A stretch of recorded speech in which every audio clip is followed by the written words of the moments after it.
on va d'abord s'arrêter parce que Monsieur Saumon est déjà dans la place. On va d'abord donner la réaction des enseignants face à cette décision du ministre tout à l'heure. On regarde et puis on revient juste après. À tout de suite. Ok. Avant de revenir sur la note du ministre Nalova, professeur Nalova proprement dite, j'aimerais d'abord resituer ce comportement d'utiliser toujours, de vouloir toujours, cette tendance à vouloir toujours utiliser le frère, aussi bien dans nos familles qu'en milieu scolaire. J'aimerais resituer ça dans un contexte africain. Vous savez, quand on parle de foi en Afrique, ça s'identifie à nos façons de faire et d'agir, à l'éducation traditionnelle. Moi, j'ai ma mère, paix à son âme, que je viens d'enterrer. Lorsqu'elle arrivait chez moi et qu'elle observait un certain nombre de comportements de la part de mes enfants, elle disait, mais quelle est votre éducation d'aujourd'hui? Il faut utiliser le fouet pour ses enfants. Et elle ajoutait, l'homme noir, c'est le fouet. Et si je parle de ce milieu familial, je viens en milieu scolaire. Avant même que la note du ministre ne sorte, ça c'est un combat que moi j'ai appliqué à l'intérieur de Interbalingua College. Je me rappelle dès septembre, 80% de mes enseignants, quand on faisait des tours dans les salles, avaient un fouet en main. Et malgré l'interpellation au niveau des assemblées générales, j'ai constaté qu'ils avaient de la peine à se débarrasser du fouet. Donc ça, c'est déjà culturel. Ça, et je le dis non seulement en tant que chef d'établissement, mais je le dis d'abord en tant que psychologue clinicien. Donc le fouet, c'est quelque chose, c'est un phénomène culturel. Et qu'est-ce que j'ai constaté? En tant que chef d'établissement, personnellement, lorsque je suis passé dans les salles de classe pour retirer, je ne faisais pas autre chose. Quand j'arrivais devant une salle de classe, je disais à l'enseignant tout poliment, s'il vous plaît, remettez-moi le fouet. Et ce que j'observais, c'était comme si je le désarmais. Et l'enseignant a donné l'air d'être déçu. Les enseignants donnaient l'air d'être déçus. Et il a fallu la prochaine assemblée générale pour que, effectivement, ils manifestent leur désarroi. Comment? Presque 90 à 95% des enseignants ont manifesté leur mécontentement par rapport au retrait du fouet. Et certains sont même allés jusqu'à dire que les enfants deviennent têtus parce qu'on n'utilise plus le fouet. Donc, je voudrais d'abord situer ce cadre pour dire que tout comportement doit se comprendre par rapport aux réalités socio-culturelles, par rapport à la socioculture de référence. Et vous voyez, l'Afrique traditionnelle n'a pas connu des moyens, des outils modernes dans l'éducation des enfants. L'école étant une structure de relais de la famille, cette école n'est pas hors des familles, elle n'est pas hors des structures villageoises, elle n'est pas hors de la communauté.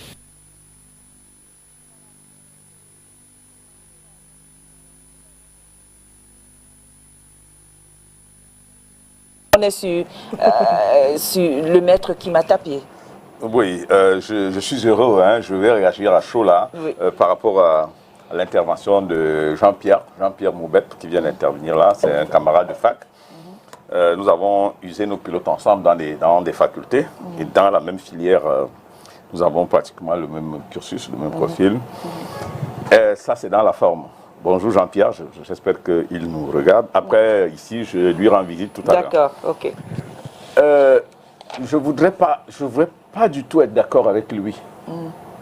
Je suis néanmoins d'avis qu'il faille restituer l'utilisation des services corporels de la chicotte dans le contexte socio-culturel africain. Il a appelé ça la socio-culture de référence. Mais avant de le faire, il faut tenir compte d'un élément, les mutations, ces mutations socio-culturelles, cette évolution qu'il y a dans la formation qu'il y a des enseignants et de ceux qui sont en charge d'implémenter l'éducation. Ce que je veux dire en d'autres termes, c'est que si à un moment donné, la chicotte s'est imposée comme étant le moyen par lequel il fallait contraindre ou il fallait amener les enfants vers un ensemble d'objectifs définis, aujourd'hui, des mutations se sont opérées. D'abord, au niveau de la formation. Bon, des écoles de formation, il y a une où je dispense des cours. Ces écoles de formation, aujourd'hui, ont toutes intégré des méthodes modernes, des méthodes pédagogiques modernes qui sont beaucoup plus contraignantes et plus efficaces dans la recherche des objectifs lorsqu'il s'agit d'amener un apprenant. Et donc, du coup, un enseignant qui rentre dans une salle de classe, en lieu et place de la chicotte, il a ces outils qui sont nombreux et diversifiés, qui peuvent être mis en exergue pour atteindre les objectifs fixés. Simplement parce que ça a évolué. Ceux d'avant avaient, au nom de ce qu'il appelait la socioculture de référence, avaient intégré la chicotte comme cet outil, qui était l'outil de contrainte. Aujourd'hui, un enfant sait qu'en lui demandant de recopier 100 000 fois, je ne bavarderai plus en classe, va être plus efficace que lui infliger 5 coups de fouet qu'il peut surmonter rapidement au premier contact. Et donc, du coup, la notion de fouet perd de toute sa valeur en lieu et place des méthodes nouvelles. Je vais vous expliquer quelque chose, si vous permettez. Berthe, oui. Lorsque le sévice corporel est fait, infligé à un apprenant, à un enfant par un enseignant, alors, la première chose que l'enfant intègre, c'est que il a été agressé physiquement par cet enseignant qui lui inflige une correction. Parce que dans la plupart des cas, on lui inflige une correction. C'est pourquoi on lui inflige la correction. Et malgré tout, il sait qu'on peut le faire autrement. Certains vont jusqu'à dire, monsieur, vous pourriez me dire ça, je vais comprendre que de me fouetter. Ils le disent souvent. Alors, c'est une relation conflictuelle qui s'installe entre l'apprenant, qui est victime donc de la correction, et l'enseignant qui lui inflige la correction. Donc de cette relation conflictuelle qui s'enracine, l'enfant arrive à ce qu'on appelle une forme de rétractation. C'est-à-dire il se rétracte. Une fois qu'il s'est rétracté, il développe une haine viscérale contre cet enseignant et qui va s'exposer au système dans son ensemble, à la matière que l'enseignant dispense, à l'école tout simplement et finalement au système dans son ensemble, qui en fait l'agresse et lui fait subir des sévices corporels. Par la suite, de cette relation conflictuelle, naît une chose que Jean-Pierre connaît très bien, qu'on appelle des inhibitions cognitives. C'est-à-dire que vous dites à un enfant 1 plus 1 égale combien? Un enfant qui connaît ce que 1 plus 1 voudrait dire, mais au regard de la chicotte, il a perdu ses moyens. Il ne sait plus ce que 1 plus 1 veut dire. Vous lui dites, ok, 1 plus 1 égale 2. Dites 2, il dit 2. Vous tournez la tête, vous revenez, 1 plus 1 égale combien? Il ne sait plus de quoi vous parlez. En fait, il est arrivé à un tel niveau d'inhibition cognitive, si bien que sa substance, au niveau de son intelligence, a cessé en quelque sorte de fonctionner. Et d'inhibition en inhibition, il va donc faire ce qu'on appelle un rejet complètement de l'école et va développer des voies et moyens pour se détourner de cette école. Ça aboutit à ce qu'on appelle des décrochages scolaires. Les décrochages scolaires, c'est-à-dire que c'est la situation de ces enfants qui, étant pourtant allés, ont tout ce qu'il faut pour aller à l'école, mais un de ces 4 matins, ils vont à l'école buissonnière, ils ne vont plus à l'école. Ceci simplement parce que quelque part, on a essayé de leur infliger une correction à l'intérieur. C'est un cas, je peux expliquer comme ça beaucoup de situations. Pour dire que oui, la chicotte a fait son bonhomme de chemin. Aujourd'hui, l'école a inventé de nouvelles stratégies, de nouvelles méthodes au plan pédagogique pour que ce fouet soit remplacé par des outils qui sont plus efficaces et qui ne font courir aucun risque de décrochage scolaire à un apprenant. C'est un échec grave et cuisant pour un enseignant de ne pas connaître ces méthodes modernes et d'avoir recours plutôt à une méthode physique qui en réalité est celle que pourrait utiliser un parent à la maison ou que pourrait utiliser un garde prisonnier dans une prison ou que pourrait utiliser celui qui traîne les bœufs et qui a envie que ces bœufs aillent vers une direction, il utilise. Il s'assimile à cela. Nous sommes ici dans un environnement humain avec ses réalités. Et je vous assure, il y a des moyens pour cela. Mais M. Somo, avant d'arriver même dans des outils dont vous dites certains outils qui peuvent remplacer la chicotte, mais il y a des gens qui ont témoigné, des grands hommes qui aujourd'hui ils ont dit que sans la chicotte, ils ne pouvaient pas être ce qu'ils sont. Que dites-vous de cela? Très bien. La question, elle est très bonne. Elle est même récurrente. C'est exactement, quand je suis entré là, ma fille Mireille disait tout à l'heure qu'elle-même, quand il s'agissait d'elle, on la prenait à quatre pattes. Oui, quatre gaillards. Ma mère, ma mère était mon enseignante. C'est peut-être à la suite de cela qu'elle est devenue la grande femme de médias qu'elle est aujourd'hui. C'est possible, on l'admet. Je dis, il faut resituer chaque chose dans son contexte. Au niveau des écoles de formation, notamment les écoles normales pour enseignants, à un moment donné, nous avons hérité d'un ensemble de méthodes issues de l'école coloniale. C'est-à-dire que quand le colon nous transmet l'école et la façon d'enseigner, il intègre, il met même dans la mentalité de l'Africain que l'homme noir n'écoute que le son de la chicotte. Vous comprenez? L'homme noir n'écoute que le son de la chicotte. On intègre ça comme un moyen. C'est-à-dire, on dit à un enfant, recite ta table de multiplication par 2. Il recite. Là où il a échoué, on ne le ramène pas en lui disant de recopier cette affaire plusieurs fois. On lui inflige quelques coups de chicotte. Et du coup, on pense qu'en les lui infligeant, il va revenir vers le droit chemin. C'est pour vous dire qu'à un moment donné, sous le coup de la peur et de tout cela, la chicotte a fait son effet. La chicotte a effectivement fait ses preuves. Des enfants se sont redressés, sont mis à étudier parce que la chicotte a suscité cette terreur. Donc quand on lui disait demain tu as ta table de multiplication à réciter, et quand il pense qu'il va être fouetté, il fait tout pour apprendre sa table de multiplication.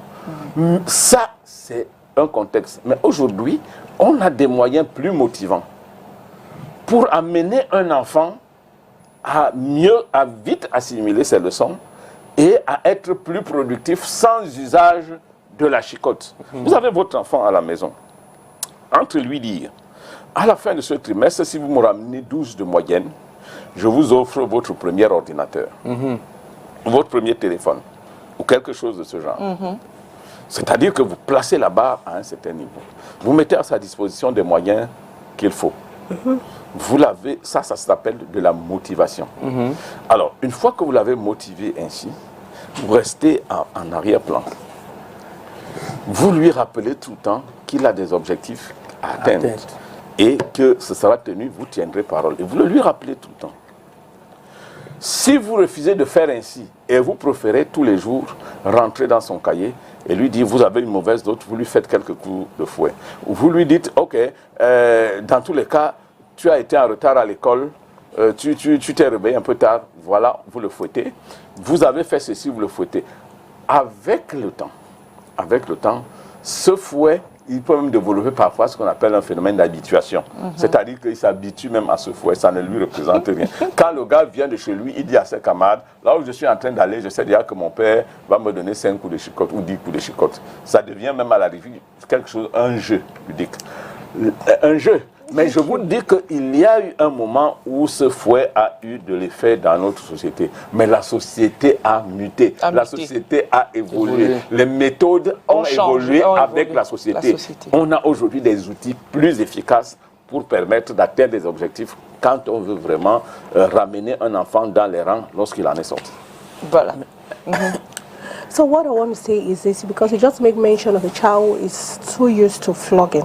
Now, Just take for example, a child who is always being flogged at home, right? But comes to school, they don't flog him. Do you think there'll be any impact on like psychologically at home? I'm being flogged at school. No matter what I do, my teacher doesn't beat me because it has been prohibited. Do you think it will have any impact on the child's study and the rest? Ok. Pour que je sois plus explicite, il faudrait bien que je parle à cette dame dans la langue de Molière. C'est pas pour dire que je peux pas. Oui, et Mireille, merci. Lorsqu'on a on s'est compris. On s'est compris, c'est ça. Vous comprenez? On s'est compris. Bon, alors, effectivement, lorsqu'un enfant a des sévices ou est reprimé à la maison, et qu'on n'utilise pas la chicotte. Il va à l'école, on utilise la chicotte. Quelle pourrait être sa réaction? La tendance est qu'il voudra rester à la maison, là où on ne lui inflige pas des sévices. Si l'effet inverse se fait, c'est-à-dire qu'à la maison, on le chicote, et à l'école, il sait qu'il est en sécurité, ça ne lui arrivera pas. Il aura tendance, chaque fois il a tendance à aller rester à l'école, il sait que là au moins, les sévices corporels, il ne les aura pas. Dans un cas comme dans l'autre, ce n'est pas bien parce que les deux environnements sont indispensables dans la cohésion du processus de formation ou d'éducation. Ça veut dire quoi? Ça veut dire que soit on fouette à la maison et à l'école, soit on utilise les mêmes méthodes à l'école et à la maison. Et dans ce cas, qu'est-ce qu'il faut? D'où la relation éducative, on appelle ça la triangulation de la relation éducative. C'est-à-dire que tu as l'enseignant, tu as l'enfant et tu as la famille. Il doit avoir une parfaite harmonie entre les trois dans un élan commun pour que les méthodes soient les mêmes à la maison comme à l'école, pour que l'enfant ressente d'ailleurs qu'il ne peut pas se réfugier à l'école par rapport à la maison, ni à la maison par rapport à l'école. L'école moderne, quand je dis que les méthodes ont évolué, l'école moderne, c'est laquelle? Mireille, vous avez des enfants, Madame Cathy, c'est ça vous avez dit, Cathy? Vous avez un enfant? Yes, I have a baby. Le papa nous regarde. Bon, alors. Et des femmes Alors, nobody's watching us. On écoute Monsieur Somo. Alors, they are listening to you or they are watching you. Okay, thank you very much. Alors, ce qui se passe, c'est que l'enfant, à un moment donné, peut dire, je vais dire à papa, quand on le fouette à l'école, dit, je vais dire à papa que vous m'avez fouetté. Bon, quelle sera donc la réaction des parents? Si c'est des parents qui ont l'habitude de fouetter, qu'est-ce qu'ils vont dire? Ils vont même ajouter le fouet. Ils vont dire, ah bon, ça c'est sûr que, voilà. Voilà. On ajoute encore. On ajoute encore. Now what did you do? The first question I asked you, what did you do? But even though there are others who don't even ask, they don't bother to ask, but they are happy that. Oui, il y a des parents, la responsabilité parentale à laquelle vous faites allusion aujourd'hui fait que aujourd'hui, dès qu'il y a quelque chose qui se passe à l'école par rapport à votre enfant, vous êtes informé via votre téléphone. On vous dit l'enfant vient de faire ceci, vient de faire cela. Et donc, du coup, ça fait partie donc de la possibilité qu'il y a aujourd'hui, qu'il y ait une relation éducative plus fluide. Votre enfant arrive en retard à l'école, vous êtes au courant à la minute qu'il est arrivé en retard à l'école. Il vient de commettre une gaffe, vous êtes au courant. Des choses qui n'avaient pas cours à une certaine époque. Pour parler des mutations de la société ou que donc, il y a énormément plus de facilités qui sont contraignantes pour l'apprenant, dans le cas où il est possible pour le maître et l'enseignant et la famille tous de se mettre ensemble. Qu'est-ce qu'il faut faire? Il faut seulement entretenir, tout simplement entretenir cette relation. C'est-à-dire cette relation. Parents, students, and teacher. Both of them have to be together. Okay. When they have a certain aim, when they want to realize the best for the child. That's the thing. Okay, so Mr. Maurice, I think you're indirectly telling us that this corporate punishment should be extended to homes as well. No. We are not. No. That's not what I'm saying. Okay. What I want to say is that nous partons sur le principe que la société a évolué et que les méthodes modernes ont permis de mettre la chicotte de côté. Okay. Ni à la maison, ni à l'école. Faire usage des méthodes modernes. Aujourd'hui, les parents, et je le disais la dernière fois, les parents doivent rentrer à l'école et cesser d'être des géniteurs. C'est-à-dire cesser d'être des personnes qui font des enfants et ne savent pas le reste qui suit. Ils doivent être de vrais éducateurs. Faire un enfant, vous avez le vôtre, il a 4 ans. Aujourd'hui, vous devez être à l'école de l'éducation de cet enfant. Et ne pas laisser vos émotions à vous. Vous-même, c'est-à-dire conduire cet enfant. Okay. Vous devez être au courant de ce qui serait le meilleur pour cet enfant en apprenant les stricts minimums nécessaires en matière d'éducation. C'est la société moderne. C'est celle qui va faire que, à la maison, un parent soit capable de contraindre un enfant à faire ses devoirs ou à être correct sans avoir recours à la chicotte. Vous comprenez? Sans avoir recours à la chicotte. Il est possible qu'un parent utilise des stratégies à la maison. Le bon parent sait sur quel angle il peut titiller, il peut toucher un enfant. Vous croyez que c'est plus supportable de fouetter un enfant que de lui dire, par exemple, qu'on va diminuer ton goûter pour aujourd'hui? Ou de lui dire, par exemple, OK, demain, en allant à l'école, tu vas aller à pied en lieu et place de la moto ou du taxi que tu prends souvent simplement parce que tu as fait ceci, parce que tu as fait cela. Ou alors, aujourd'hui, là, on trouve, il y a bien des outils dans la maison qui sont contraignants et qui n'ont rien à voir avec la chicotte. L'enfant a des droits. Je vous rappelle, pour ceux qui ne savent pas, l'enfant a des droits. L'enfant est le plus délicat. Et je parlais des deux sociétés, la nôtre et celle de l'Occident. Ces choses d'utilisation de la chicotte ne peuvent se passer que dans une société qui refuse de progresser, qui refuse de s'élever et de reconnaître certains bienfaits. Je ne suis pas occidentaliste, moi, mais je dis, quand c'est bien ailleurs, prenons et mettons chez nous. Aujourd'hui, là-bas, ça a traversé. C'est déjà dans les méthodes modernes. Vous n'avez pas le droit, même en tant que parent, de prendre la chicotte et de vous mettre à fouetter votre enfant au nom du fait. Vous avez donné la vie à cet enfant, mais ce n'est pas vous qui avez la vie de cet enfant. Il faut qu'on s'entende très bien.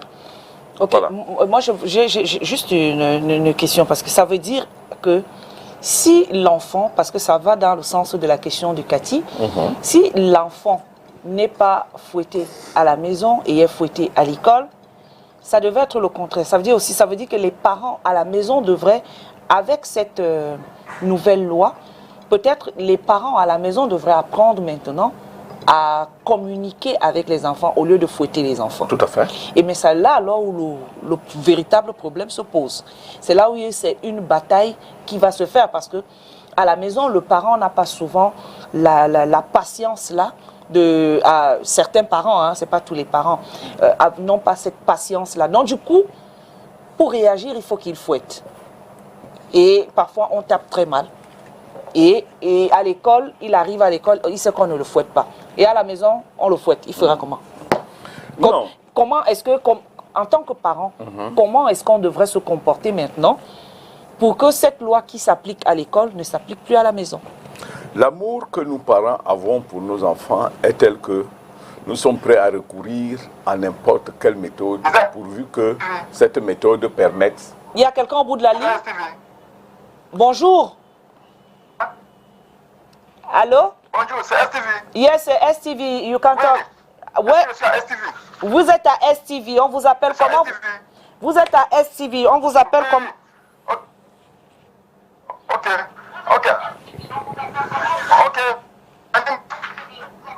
Yes, my name is Jim Harris. You see, I'm following the program. Yes, the problem is that in Africa, I'm a Pan-African. White man is not an example of life. White man is not an example of life. God is the example. The Bible is written in the Bible that we should read the child. Proverbs 24, that we should read the child. So white an example. What is causing our children to be stubborn today in school is because of too much alcohol, drugs. It's coming from the one that they hate us Africans. So we not look them like an example. It's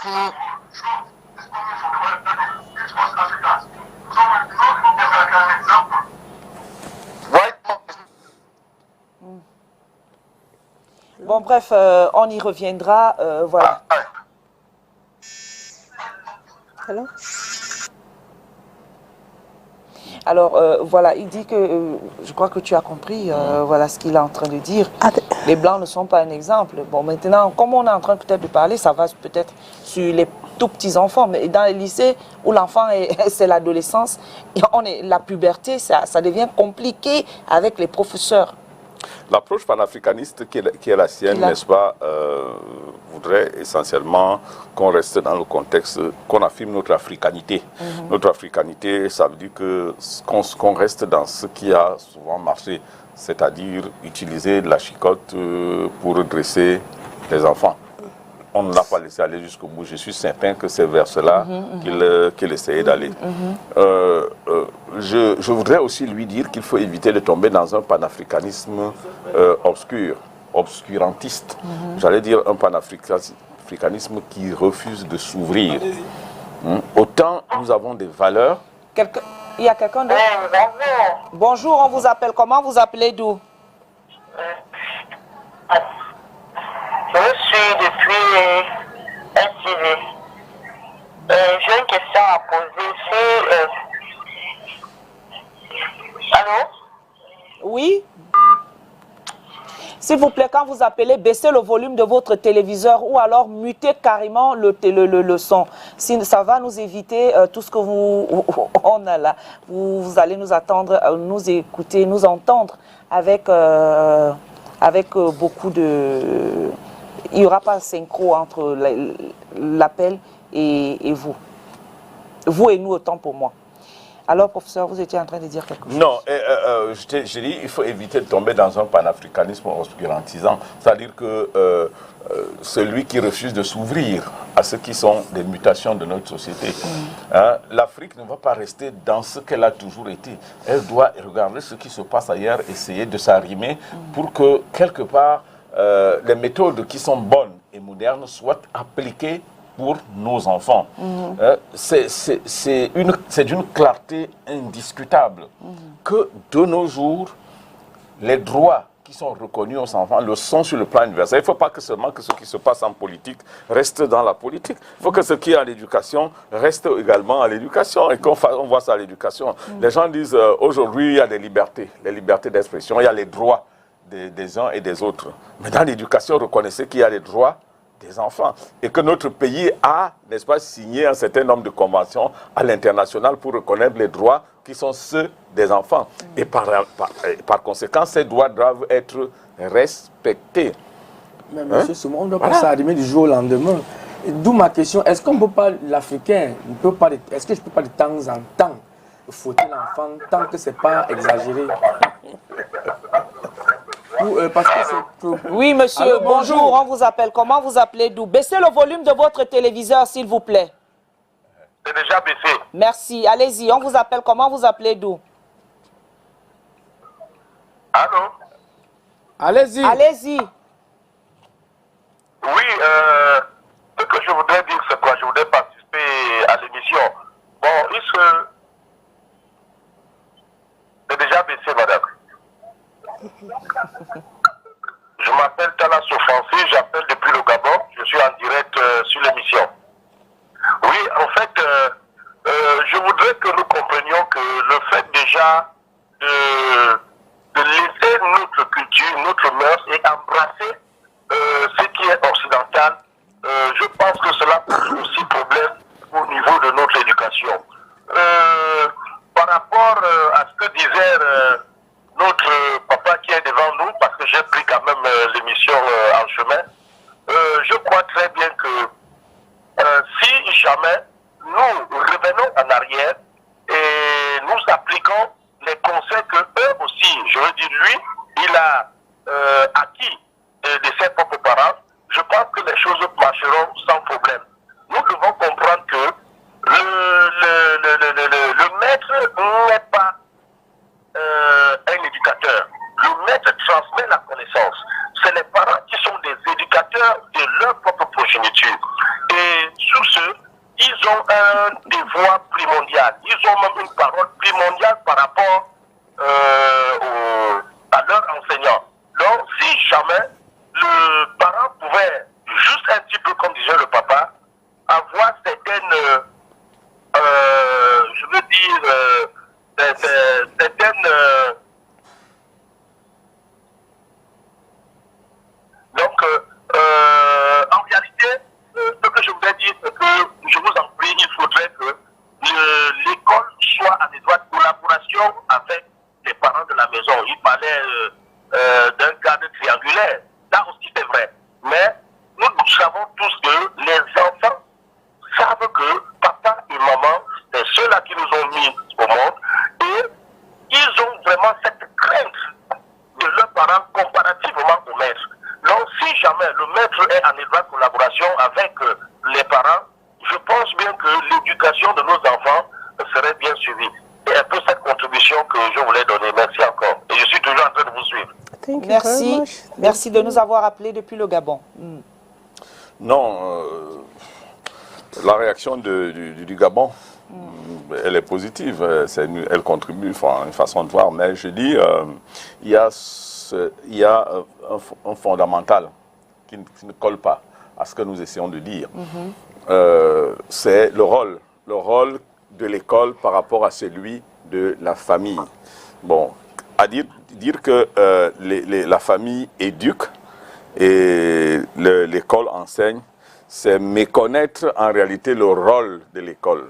En fait, nous devons apprendre que l'éducation commence à la maison et la fonction éducative qui consiste à enseigner, c'est-à-dire ce qu'on appelle les acquisitions cognitives qu'on fait à la maison, apprendre les comportements, les redressements de comportement, tout cela qui commence à la maison est transféré à l'école dès lors que l'enfant a intégré l'école. Donc l'école est la suite d'un processus qui commence à la maison et qui est complété plus profondément par la dimension cognitive. Quand on parle de la connaissance et l'enseignement n'est pas seulement celui que l'enfant reçoit à l'école. La famille également, il y a un enseignement fondamental. Au-delà de, il faut savoir que voici, pour allumer, on fait ici, c'est un enseignement.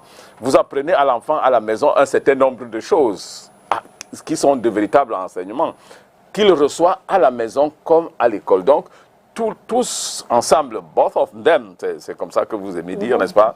Tous contribuent, n'est-ce pas, à l'éducation. Tous participent à l'éducation de l'enfant. C'est pourquoi une certaine harmonie doit être faite entre les deux. Maintenant, son problème au niveau de l'Occident, sa préoccupation consiste à ce que il faut faire. Les gens sont très, ils sont très irritables lorsqu'on parle de l'Occident. Des valeurs occidentales. Non, nous devons rester, nous Africains, rester. Mais tant à faire, il faut tout fermer. Bon, ça dit qu'on se ferme dans notre bulle, dans nos nébuleuses, on dit on va tout faire. Et du coup, on cesse d'être bien habillé comme vous êtes, on reste. Mais si aujourd'hui nous parvenons à nous trouver devant un plateau de télévision et à communiquer avec les gens, c'est parce que nous avons acquis, n'est-ce pas, d'une science qui est venue de l'Occident. Que nous avons reçue. Et maintenant, c'est une valeur positive.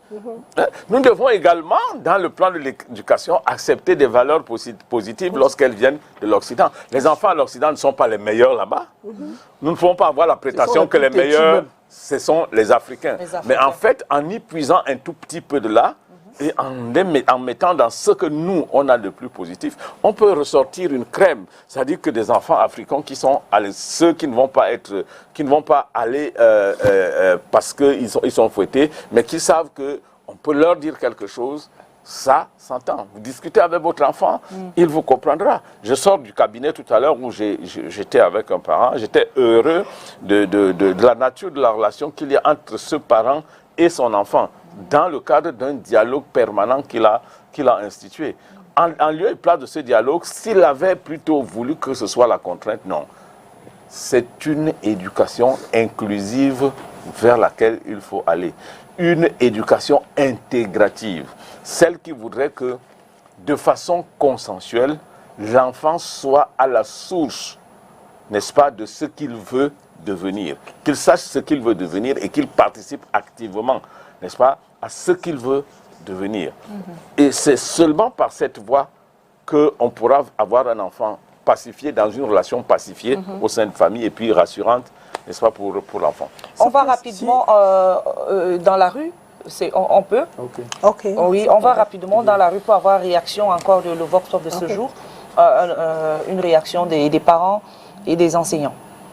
Les enseignants doivent fouetter les enfants, suivre les études.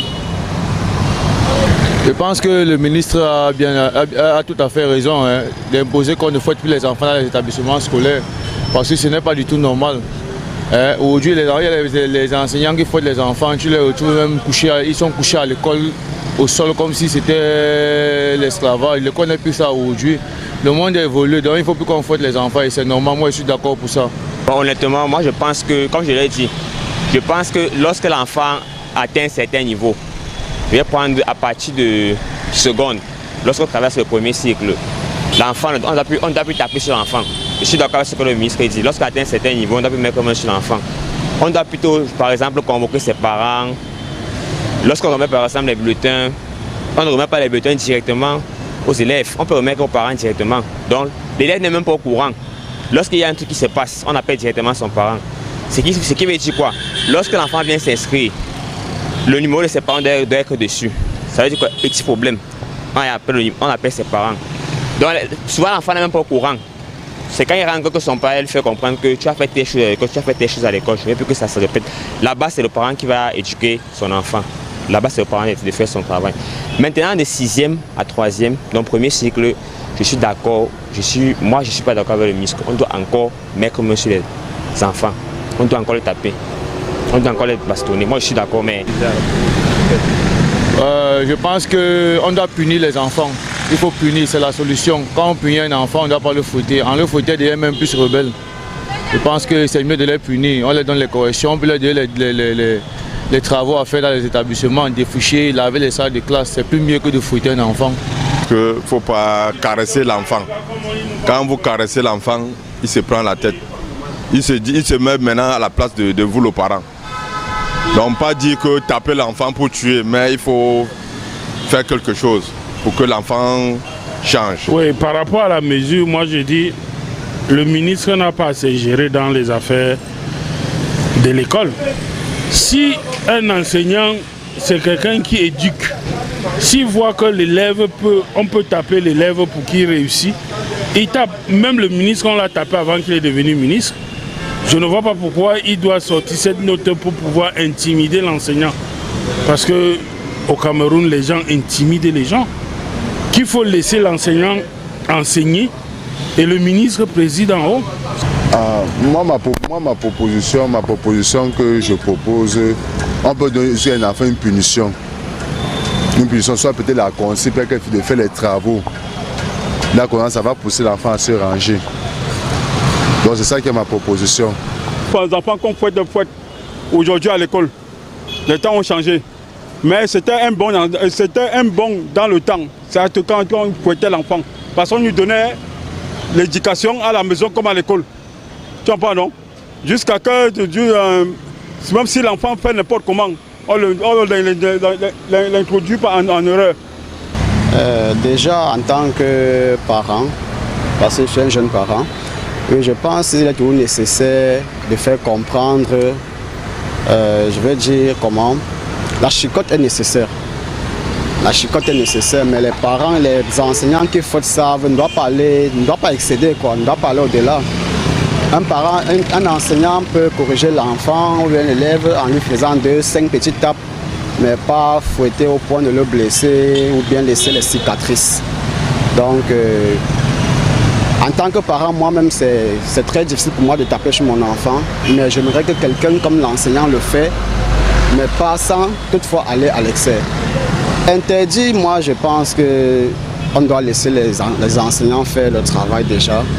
Interdit de fouetter, c'est laisser quelquefois le pouvoir à l'enfant, laisser le pouvoir à l'enfant, parce que l'enfant qui est assis sur le banc doit avoir peur de cette chicotte-là. L'enfant doit aussi avoir peur de cette chicotte-là. l'élève, l'enseignant peut corriger sans toutefois aller à l'excès, comme on a dit. On doit fouetter l'enseignant doit fouetter les élèves, mais sans toutefois aller à l'excès. Voilà, nous sommes... Avant peut-être que vous nous posez des questions, c'est qu'il y en a, mais je voudrais réagir à chaud. Pour dire que statistiquement, vous voyez que les positions sont partagées. Il y a une partie qui pense qu'il faut vraiment recourir à la chicotte et il y en a qui pensent que c'est plus possible. Je voudrais qu'on s'entende ici, nous sommes là. Je voudrais qu'on s'entende. Vous êtes enseignant. Un enfant, vous posez une question à un enfant, il ne vous donne pas satisfaction, vous réagissez en utilisant la chicotte. Il monte la main, vous essayez de taper. En voulant taper, paf, ça vous crève, ça crève l'œil de l'enfant. Ah, les appels, on va d'abord attendre un peu, s'il vous plaît. Le temps ça crève l'œil de l'enfant. Alors, je vous pose la question, comment on gère ce type d'incident? Très belle question. Et c'est des choses que nous avons vues régulièrement à l'école, dans des environnements. Tout de suite, ce parent qui dit « je voulais qu'on fouette mon enfant », vous dit tout de suite « je demande qu'on me remette l'œil de mon enfant ». Quand j'envoyais mon enfant à l'école, il n'avait pas un œil crevé. Vous gérez cette situation comment? Alors, le service corporel, c'est dire à un enfant, mettez-vous à genoux. Vous le mettez à genoux, il se met et puis quelque temps après, il perd le bon sens. Qu'est-ce qu'il devient par la suite? Il s'écroule et il va jusqu'à décéder. Là, le parent vous dira, ramenez-moi mon enfant, ce n'est pas un cadavre que je vous ai amené à l'école. Il faut toute proportion garder, il faut que les gens aient le sens de la mesure. Toute mesure, ou toute attitude qui atteint à l'aspect physique de l'individu, que ce soit chez l'enfant, chez l'adulte ou chez n'importe qui, est proscrit dans une société moderne et civilisée. C'est un point, c'est un trait, c'est des choses qui ne se discutent pas. C'est comme quand je dis à mes élèves souvent ou à mes étudiants, prenez le bic et notez. Point. C'est ce que je dis. Nous sommes dans une société moderne. Toute atteinte à la personne physique de l'individu est proscrite, y compris aux enfants, sous quelque prétexte que ce soit. Et là, je suis de tout avis avec le ministre. La récréation a trop duré. Je ne révèle rien ici au bout d'aujourd'hui que lorsqu'on rend compte du classement, l'OBC et du ministère pour dire les meilleurs établissements, qu'est-ce qu'on dit? Vous allez voir que les meilleurs établissements sont ceux qui utilisent la chicotte. Le dernier appelant, hein, parce que nous sommes arrivés déjà. Allez-y, on va revenir sur cet aspect. Oui. Monsieur, on vous écoute. Bonjour. Bonjour, monsieur. Bonjour. Bonjour, monsieur. Bonjour. On vous appelle comment? Vous appelez d'où? Bonjour à tout le plateau. Ici, monsieur Ntané Cyril. D'accord, vous appelez d'où? Allez-y rapidement. J'appelle depuis Bonabéry. Depuis Bonabéry, nous vous écoutons. Donc, regardant votre émission, je vais donner mon humble avis par rapport au sujet du jour. Ce que je veux dire, c'est que nous ne devons pas suivre les plans de paiement. Moi, je suis un parent de 5 enfants et j'ai été enfant aussi et élève. Si nous sommes aujourd'hui bien instruits et respectants envers la société, c'est parce que nos enseignants nous ont éduqués. Par les cours qu'ils nous donnaient, la correction qu'ils nous donnaient aussi à l'école, on faisait des erreurs. Donc le fait qu'on doit interdire aux enseignants de taper sur les enfants, c'est une erreur grave. Vraiment qui pourra même conduire notre société dans la défaite. Vous voyez comme nous avons des microbes aujourd'hui. C'est parce que ces enfants ont pu faire ce qu'ils voulaient. On a interdit de corriger. Parfois les parents ont laissé faire. Ils n'ont pas tapé. À l'école, le maître aussi avait peur de taper parce que ça a été demandé par le parent. Donc le fait d'interdire qu'on tape sur les enfants à l'école, c'est pas bien. Seulement, ce que je peux signer, c'est que l'enseignant doit le faire avec modération. Tenant compte que l'enfant qui a été corrigé, c'est aussi ton enfant. Donc, c'est ce que je voulais donner comme contribution. Alors, thank you very much. J'attends juste, malheureusement, il est parti notre machin. J'allais lui demander qu'il me donne le sens de la mesure. C'est-à-dire que là où... On ne doit pas taper. Là, on doit taper avec... fort, très fort, petit, moyen ou quoi. C'est-à-dire qu'il faut qu'on nous donne l'instrument de mesure. Oui, pour qu'on sache qu'il faut faire, mais il ne faut pas faire fort. On a vu des incidents. Franchement. Il y a des incidents que nous avons perçus dans la société. C'est-à-dire qu'un enseignant du côté du sud du Cameroun qui a donné un coup de pied à un enfant. Aujourd'hui, cet enfant, on l'a enlevé. Cet enfant fonctionne sans son pancréas. Oui, ça s'est passé à Ebolova. Il faut suivre l'actualité. Ça s'est passé pas à Ebolova, à Mvangane, quelque chose comme ça, dans le sud du pays en tout cas, où l'enfant, finalement, on était obligé de faire une ablation de cet organe qui a été gravement endommagé. Il est condamné à vivre sans cet organe. Simplement parce que cet enseignant a voulu corriger un enfant qui lui a manqué de respect ou qui n'a pas... Voilà un exemple. Aujourd'hui, l'affaire a pris une proportion non mesurée. J'allais demander à ce parent qui intervenait que le jour on lui ramènera son enfant à la maison sur un plateau parce qu'on a essayé et qu'ils disent que oui, c'était dans le sens de le corriger. Voilà. 30 secondes, on n'a plus le temps, on a déjà débordé. Unfortunately, we don't have enough time, but I just want to ask this as an educational psychologist. Now, if you're given the opportunity to state some of those disciplinary measures apart from flogging or corporal punishment, what do you think that will be? Non, écoutez, je ne suis pas à même de dérouler tout ça, pour une raison simple. Tous les enseignants que vous voyez aujourd'hui, qui rentrent dans les salles de classe, sont des gens de bac plus 3, plus 5 et plus, qui sont passés par des écoles normales. Au sein de ces écoles normales, il y a des modules de formation qui sont consacrés à la répression des cas d'indiscipline, qui sont consacrés à la motivation, c'est-à-dire comment faire pour qu'un enfant soit plus motivé. Comment faire? Il y a des conseillers d'orientation qui sont dans des lycées, qui entretiennent dans le cadre des sessions de formation pourquoi chaque chose doit être faite et comment. Si ça se fait autrement, ça veut dire que ces personnes n'ont pas eu la formation adéquate. Les parents devraient être tranquilles. Les parents devraient être tranquilles. Confiez simplement vos enfants aux bonnes écoles, à des bons enseignants. On n'a pas à s'inquiéter. Merci Maurice Somon d'être passé. Et rappelons que Maurice Somon est psychosociologue de l'éducation. On l'aura encore ici la semaine prochaine, mercredi, pour un autre sujet. Cette fois-ci. La suite, monsieur Somon, la suite. Parce que des questions sont restées dans mon cou. Je sais pas, on fait. Ça dépend, c'est vous qui définissez votre émission. Moi, je me rends disponible. Suite et fin de ça, ce sera mercredi prochain. Voilà. Sinon, restez en compagnie des programmes de STV. Merci, monsieur Somon. Merci, madame. Merci, Calvino. Merci Cathy. Thank you, C'était super. Bon, je demande 500 sur votre ration. Vous avez été magnifique.